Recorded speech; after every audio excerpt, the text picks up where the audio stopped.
Hello, ladies and gentlemen. Welcome to this course. Today we're looking at the concept of production. In the previous lectures, we looked at other concepts, marginal utility theory, and how marginal utility theory satisfies consumers.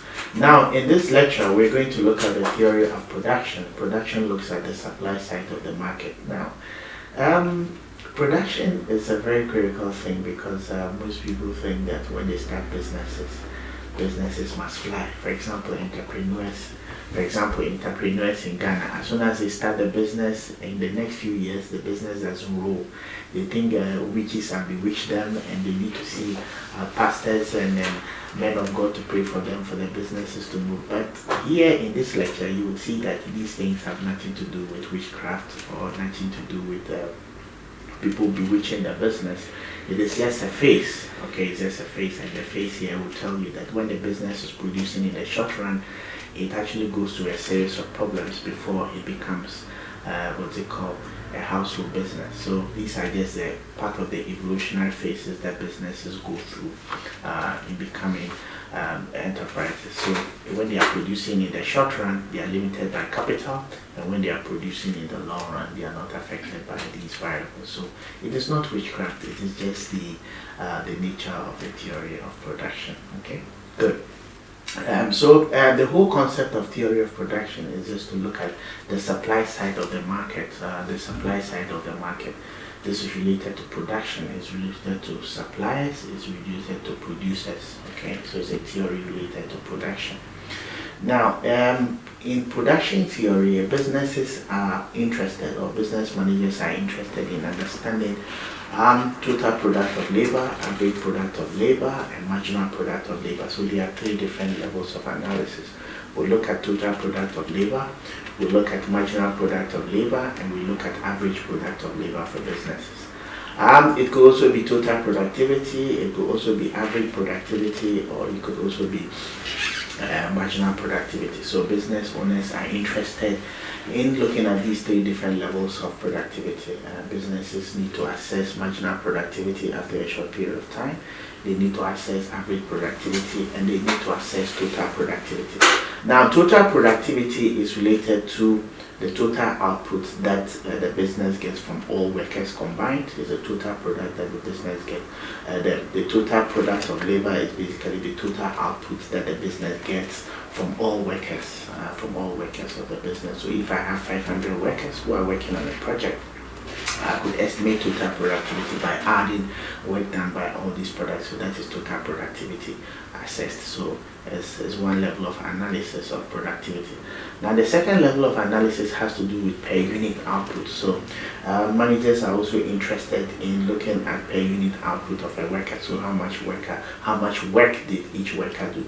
So for example, average productivity, which reflects average productivity, is calculated by using total productivity. So we divide total productivity by number of workers, so by labor, and that gives us average productivity, which is productivity per worker, so productivity per labor. Now, the marginal productivity, marginal product of labor, is the third aspect, which is basically the slope of the total product of labor curve. So marginal product of labor curve is actually the slope of the total product of labor curve.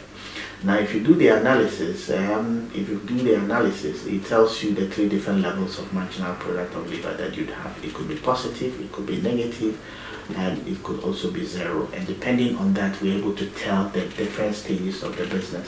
Okay, different stages of the business. Now, before I get to all these three different aspects of productivity, I'd like to give you the fundamental theory of production.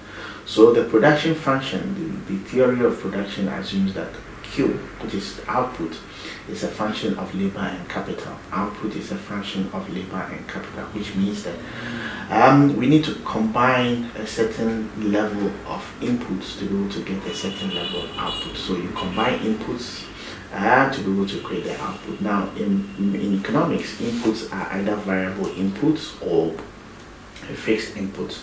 So a producer could be producing in the short run or in the long run. In short run production, labor is in short run production, capital is fixed. Okay, capital is fixed, which means that the consumer of the business enterprise does not have what's it called, abundant capital. Capital is fixed, so which means that the producer is producing in the short run. So output that the business gets depends on labor.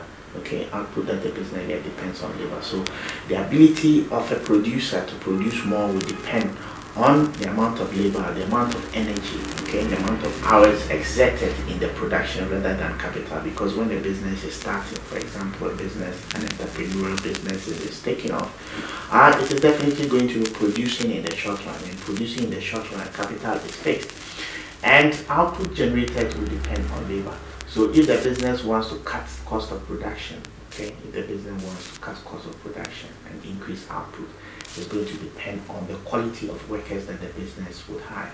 Quality of workers. So that is why when the business starts in the short run, you see that the entrepreneurs or the managers themselves start do everything. He's the secretary, he's the boss, he's all those kinds of things, because the only way output can go, or the only way profits can go up, to depend on the quality of labor, the quality of labor, okay, that the producer brings to production. Okay, so if the quality of labor is very good, it can the business can cut a lot of cost of production, so cost of production will go down, and if cost of production goes down, it is going to increase output. So in the short run, capital is fixed and labor is variable. Okay, and labor is variable. Now, in the long run, that is when the business runs for a very long period of time, both capital and labor will be variable. Both capital and labor in this case will be variable. Okay, so not only would the producer be able to change labor or capital, okay, he'll be able to change both. Okay, so the producer will be able to affect output if he's able to change both labor and capital. So production will be dependent on capital and labor. If output depends so much on capital, or if the different combinations of labor and capital is such that there's more capital invested in that business, then we'll say it is what capital intensive production. If more capital is not invested but more of labor, then we'll call that labor intensive production. So in the long run, both labor and capital would be variable. So these are the two different aspects of production. So there's production in the short run and there's production in the long run. Now back to the three different levels of productivity that I talked about, that is marginal product of labor, average product of labor, and total product of labor, which reflect the different categories of production. It becomes evident that as a consumer, for example, it becomes evident that as a worker or a manager continues adding more labor, okay, as a manager continues adding more labor, output would increase. But it gets to a point where additional labor would actually lead to a decrease in output. So this is it. So at a certain level, more labor would lead to an increase in output, but beyond a certain point, that is when we attain the saturation point. That is when total product of labor is zero. It begins to decline. So these are the three different stages. So this is how it is. So it is not always that additional labor will lead to an increase in output. So that when additional labor gets to a certain point, beyond a certain point, additional labor would actually lead to a decrease in output. Okay, so that's the difference between average productivity and marginal productivity. So with average productivity, we are interested in measuring output per worker, but in marginal productivity analysis, we are interested in how much output will be forthcoming. Should we add an extra unit of labor? Should we add an extra unit of labor? How much output will be forthcoming? Okay, so marginal product of labor is the slope of the total product of labor curve. If it could be positive, or it could be negative, or it could be zero. Okay, so when marginal product of labor is positive, it means that total product of labor is also positive. Okay, so it means that it is better to add more labor. So if the manager keeps hiring more workers, total product of labor would go up. So it means that marginal product of labor is positive. In other words, it is better to add more labor. Okay, so that's positive. Now, if the analysis is done and the marginal product of labor is zero, it means that additional labor would not lead to an increase in total product of labor. So it does not make sense to add more labor. Now, marginal product of labor could also be negative. If it is negative, it means that additional labor would actually lead to a decrease in total product of labor. Okay, so that is what that means. And when you put all that together, these three different things form the three stages of production. They form the three stages of production. So there's production in the first stage, there's production in the second stage, and there's production in the third stage. So in these different types of production, we are interested in looking at the relationship between marginal product of labor, total product of labor, and average product of labor. So in the first stage, we are interested in understanding how marginal product of labor influences total product of labor. So in the first stage, when the business starts, a marginal product of labor is positive. It means that additional labor will lead to an increase in total product of labor. In this instance, marginal product of labor is greater than average product of labor, so it is better to add more workers. Now when we come to the second stage of production, where total product of labor reaches the peak and it becomes zero, it means that additional labor would not lead to an increase in output, so it does not make sense to keep adding more labor. Okay, it doesn't make sense to keep adding more. Now beyond a certain point, marginal product of labor would be negative. That is where the law of diminishing marginal productivity sets in. The tendency for marginal productivity of labor to decline as we keep adding more labor is what is called law of diminishing marginal productivity. So which means that productivity will keep declining as we keep adding more labor. In that case, marginal product of labor will be negative. Now these three things are critical when it comes to hiring. For example, in Ghana, when businesses start, we don't do this marginal productivity analysis. In fact, if we do this marginal analysis, we'll be able to know at what point it's profitable to add more labor and at what point it's less profitable to add more labor. In Ghana, we just keep adding labor without creating the resources that we need to create, and so companies will not grow because of this. Okay, so when a manager comes into a business, for example, and then realizes that the business is not growing, you can do marginal analysis. This marginal analysis can help you to tell whether you need to fire some workers or not. So if the marginal analysis is negative, marginal product of labor analysis is negative, for the business to run well, you need to fire some workers before the business can move. Okay, this is in Ghana, we don't fire workers. In Africa, if you don't fire workers, if you fire a worker, you curse your father, curse your mother, and all these kinds of things. So we don't fire workers at all in this country, especially in Africa. So we don't sack people until they retire. You cannot sack people.